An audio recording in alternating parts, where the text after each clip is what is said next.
my fellow Lord of the Rings fans, collectors, and geeks in general. In a good way, I mean that, of course. Good morning, good afternoon, good evening, whatever time it is, wherever you are, as the case may be. Anyway, we're about to do the Cave Troll Review ToyBiz 2002 figure. Amazing how these figures hold up so well over time. First off, let's do the quick measurement. He comes in at just a hair under 11 inches, but if you count one of the bumps on his head, it's 11 inches. So we'll just call him 11 inches tall. Now, if we count with the big mace he has up here, then that's going to be, we can roughly call it 13 inches tall. And then when I did raise his arm up earlier, and then I heard a really nasty sound I didn't like hearing, that cracking, like it's not supposed to go straight up. But I did do it, and it came out to be 18 inches. So take that for what it is. And of course, I mean he's got some serious NBA size feet going on, which is great because he does not fall over easily. But as far as the width of his stance, that's about 7 3/4 inches on the span of that. Let's get into the actual review. All right, let's go ahead and bring that down. We're gonna bring him in. First off, I guess we'll just show the mechanics. There's two, well, you can see right here, these two buttons, levers. Levers is a better term, more accurate. Back here, which are kind of ugly, I have to admit. But here's what happens. So you bring it down, and then you go. I can see a kid really loving it. But if you push really hard on this one though, now notice his mouth. Okay, so let's get this. There we go. Let's do it again. It doesn't do it. Oh, it was a little bit of a different roar. Let's see if we can get different. Okay, it's about the same pretty much every time. I heard they used a little bit longer, that one. Now that's actually from the movie. As you know, ToyBiz, the people, I just love them. I mean, they put so much into their figures that love. You could tell, especially with the Lord of the Rings line, but also with the Marvel line. They were so far ahead of their time. 20 years later, these still hold up as far as especially some of the smaller figures where they put those intricate details. You can check in my Lord of the Rings playlist, and you'll see where we've done like the Ranger, we've done Haldir. Now, by the way, we are going to get into the lore after I get through the actual review of the figure. Now, this one, he has a lever on this side, and it just kind of gives it that stabbing move, and he does make this noise, and his mouth does move. The one thing I don't like, but I can easily fix, it's very hard to get these out of their hands. So I'm going to take a hair dryer. As you can see, it's slightly flaccid spear. I don't know what term to use, sorry. And so what I'm going to do is take a dryer, heat it up, straighten it, and hold it. Or I might just use, if you saw one of my Darth Vader videos where I showed how to get the PVC skirting up, I may just simply take some tape and run it back here and hold it there for a day.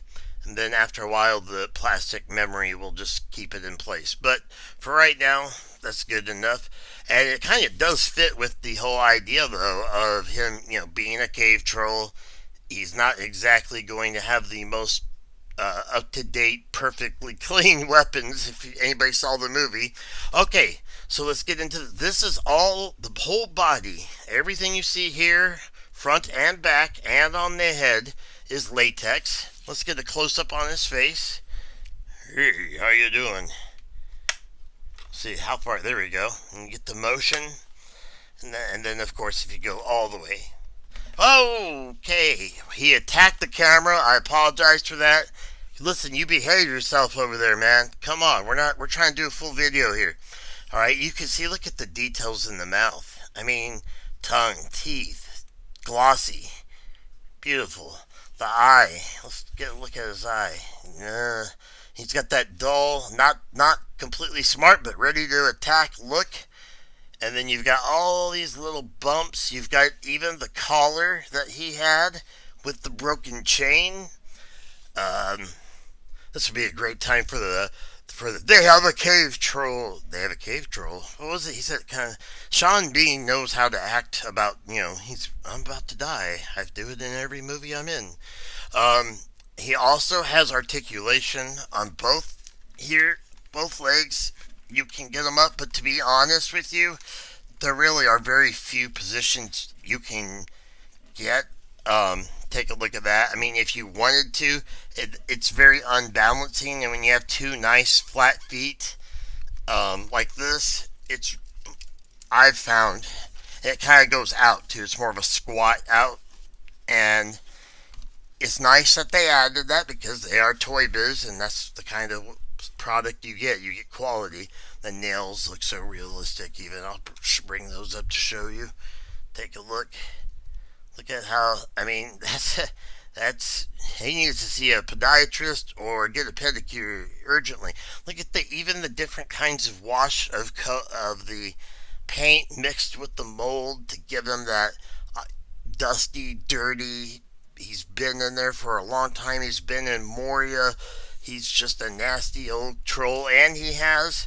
Oh, he's sorry. He's cracking McCracken here. Let me adjust his. There we go. Hey, no plumber cracking us, buddy. You can see they did very good details. Very good details all the way through there. All these scales, and it just kind of gives it more of that lifelike look. Obviously, I would love it if they had one that didn't have these, and I'm pretty sure they do. I have two of them, and they both have the levers, but I'm sure there are some that do not. There has to be. I just have to believe Toy Biz wanted one that looked exactly right. Otherwise, it is what it is, right? Now his head does have some articulation, and the arm does as well too. By the way, you can pose that. You move it up a little bit and pose it. It's not too easy. The best way is to have it so that he's got this leg here. Put that up. Put that one up forward. Put that up and put that arm up. Boom. He's ready to drop a smackdown. Now, did you hear that click? It's a scary click because there's a lot of electronics in there, and you really don't want to mess that up. Especially considering that they've lasted for over, in this case, 17 years? Okay, so, and he's been in my care and keeping for quite a while. Let me get a close-up again on his head for you. And do a little quick turn. He does rotate, so you can get some cool, you can recreate. That was one of the biggest things I believe they were after is recreating the scenes from the movie. Now that's the one you want him in, straight line. He is going to just naturally flop it out. Flop out. His arm will naturally flop out. Yes, YouTube, that's what I meant. Okay, gosh. Alright, so, and then even the hands, if you can see, look at the detail of that. That's just amazing. And I believe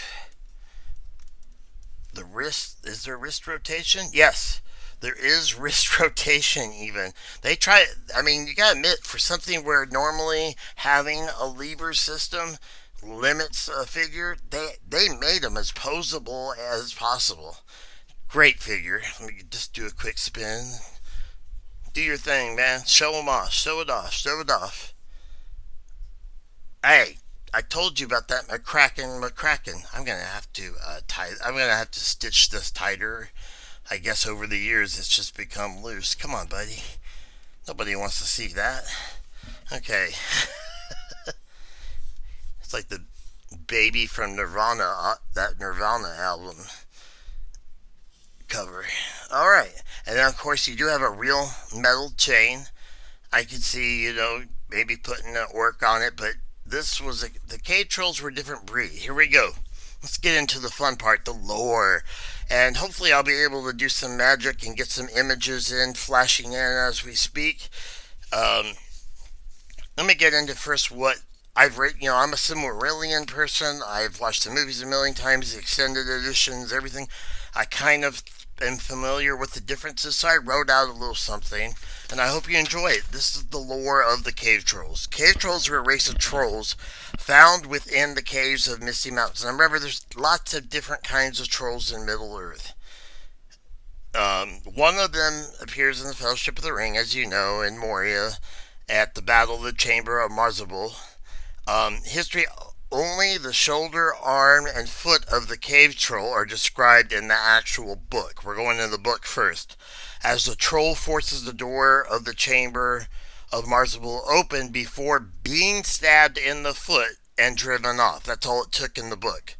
The arm has a dark skin of greenish scales. The foot is flat and toeless.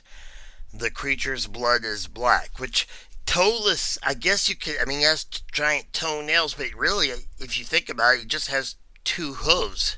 So those are really hooves. So they did try to stay true to even that. I like that. But he also had that. Peter Jackson actually stayed true to that too, unbelievably. Now, in the movie, in Peter Jackson's 2001 movie version, there is one cave troll, as you know. They attack, he spears and hack at the troll. They spear, they do everything to no avail until Legolas jumps on him and puts that arrow through his head. The arrow enters the roof of his mouth and goes straight through the troll's brain, emerging from the back of his head, even after becoming stuck in the troll's thick skull. Normally, an arrow, even elven, wouldn't deal that much damage. In the movie, the cave troll is computer animated. We all know that. Its movements were done by Randall William Cook, just a little trivia, wearing a motion capture suit. I always thought that was kind of cool. I don't know if you knew that or not, but yeah, they actually had a motion capture for the troll that was, what, 13, 14, 15, 16 feet tall, whatever it was in the movie. It also had a set of nostrils located higher than the space between its eyes, making its nose look almost like a third eye, which this one does not have. It just has the bulge and the ugliness. Now, if we want to go back into the books, into the Silmarillion and things like that, during the Wars of Beleriand,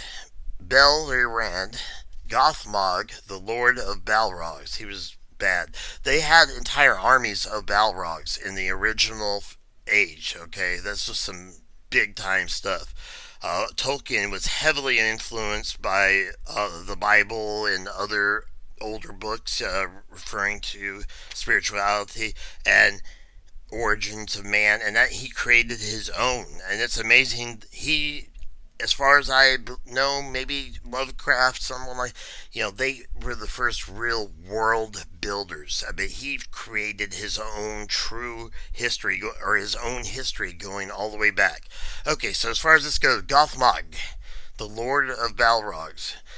He actually had, this dude was so big and bad and tough, he had a bodyguard of trolls. Now, they were not these later aged, thousands of years later, degenerate, basically, cave trolls, but they were actually what I will show you pretty soon. They were the armored trolls, and they actually, in the books, were a little bit smarter than they are presented as in the movie. And so, especially in that past time, they were much better. But anyway, they were bodyguards. He had a whole bodyguard of trolls. And during Nirnath Died, somebody correct me if I messed that up, the Battle of Unnumbered Tears, that's what I always remember it as, in which Morgoth, if you remember Morgoth, he was Melkor. He was essentially, he's the Lucifer, which means, light and nice, and then he fell, he became the evil one, and he became Morgoth, who was the original first truly tough Dark Lord that made Sauron. Let's just say he was so tough, Sauron was just a lieutenant in his army, okay? So he was that big and bad. He was there with as it really is a parallel. He was there with the creation and everything. Um, Now, the Battle of Unnumbered Tears, Morgoth defeated the united armies of elves, men, and dwarves. The great human warrior Hurin faced Gothmog's trolls to protect the retreat of the elven king Turgon.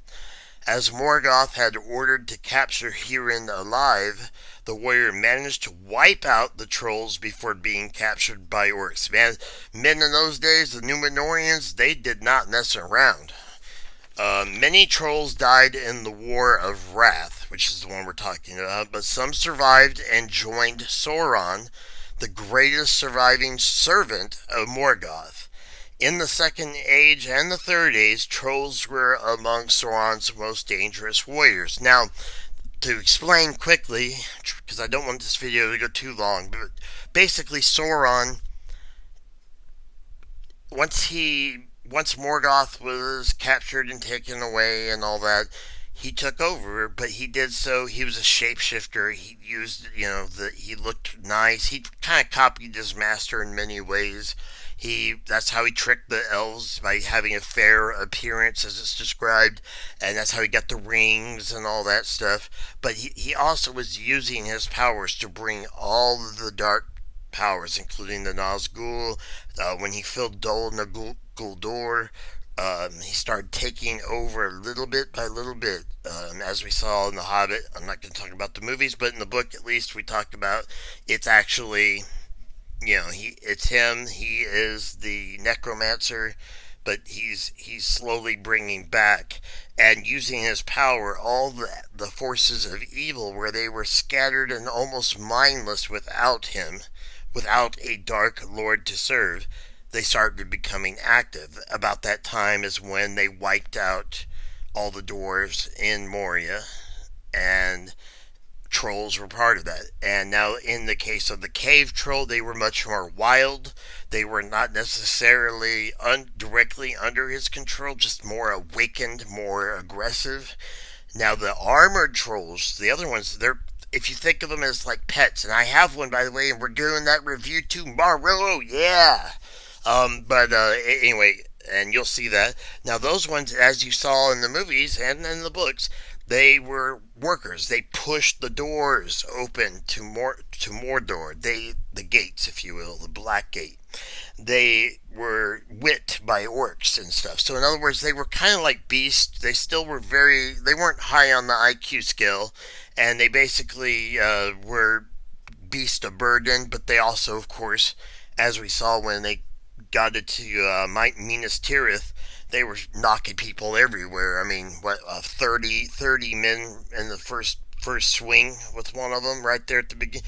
So, and that's actually one of the ones I have, so it's really cool. These things are really tough, thick skin, everything. In the books, they were described as being even tougher. Now, in The Hobbit, which was a 200-page children's book, depending on if you got hardback or if but that one, it depends on how you want to look at it. But, as far as that goes, they did have 3 of a different breed, and they were a little smarter, sad to say, but they also were dumb, and they that's how they got tricked and turned to stone. Um, in the extended editions, you can actually see them in one of the scenes as they're walking by as the Fellowship is heading out. So it's kind of cool. Anyway, that's it. That's all I've got for you today. I hope you enjoyed that. These guys were very important. They made obviously a big difference, and as you saw with Aragorn, and this is something I'll go into more with what I like to refer to as the war troll. Um, that's what Aragorn was fighting and hardly doing any damage. But as soon as it lost its master's power, as soon as Sauron was gone, their brains just became scrambled, what brains they had, and he was directing and guiding them, basically, all of them. That's how powerful he was. And then they basically just ran off in terror, but also in the fact that they just couldn't think correctly anymore. And then, of course, in some of the books you read about how Aragorn, put together parties with Rohan, and they hunted down the remainder of orcs and trolls and whatnot. But I'm pretty sure there were some creepy creatures still sticking around afterward, well into the Fourth Age. Anyway, thank you so much. That's how I'm going to close this out. If you can, please drop a like. If you like what you heard, if you like what you saw, please subscribe. Check out some of my other videos. I have everything in playlist: Lord of the Rings, Star Wars reviews, gameplay. We have a little bit of mainly sticking to reviews and a little bit of gameplay. So I hope you enjoy this. If you get a chance to like, subscribe, share, just hit that little button down there in the bottom. I'd really appreciate it, and I hope you did enjoy this. Thank you so much. And I have another one coming tomorrow with the War Troll, and then another Lord of the Rings figure. I'm trying to do it every other day, but I'm going to do back to back this one time. I don't want to overdo it with them. I have so many of these great ToyBiz figures, but I just don't want to overdo it. So I'm trying to balance it out with Star Wars, and then Marvel, and then Final Fantasy, and then just kind of going around with that. So anyway, thank you so very much for watching. You have a wonderful morning, afternoon, or evening, and thank you so much for watching. I really do appreciate it.